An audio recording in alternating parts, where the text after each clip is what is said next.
Hi everybody, this is Judy at Judy in the Kitchen. Today we're talking about walnuts, and I have a list of tips and ideas for using walnuts. So if you're looking for something a little bit different to do, you have a lot of walnuts on hand, or you want to try something different, hopefully this will help you out. Now this list is long, so this is part 2 in the list of what to do with walnuts, tips and ideas. So there is a link to part 1 below in the description box in case you haven't seen it. Try a kale salad with diced fresh pears and chopped walnuts. Top it with your favorite vinaigrette dressing. And if you want another tip to go along with that, toast those walnuts first and the flavor will be just really enhanced and that much better. For added crunch, flavor, and protein, add some walnuts to brown rice in vegetarian dishes. Add some chopped toasted walnuts to your favorite stuffed squash recipe. When you're eating shelled walnuts, try to include that thin skin that's found on the walnut meat. Some resources do suggest removing that skin before you eat it. That's because it has a little bit of a bitter flavor to it. However, that bitterness that's found in the skin comes from some really important, very healthful compounds that are found only in that skin.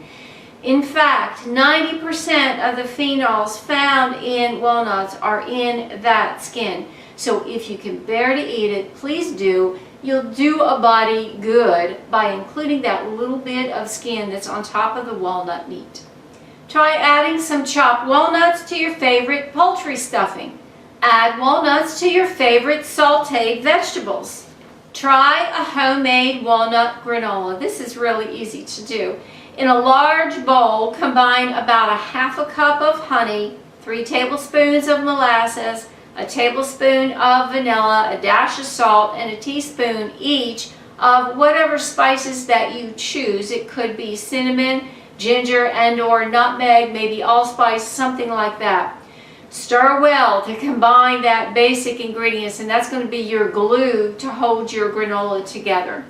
Then you want to stir in 6 to 8 cups of rolled oats into that mixture and spread it well on a cookie sheet and bake it at a low temperature, 275 degrees Fahrenheit or 135 degrees Celsius, for about 45 minutes. Cool, and then mix in 1½ to 1 cup of chopped walnuts and enjoy.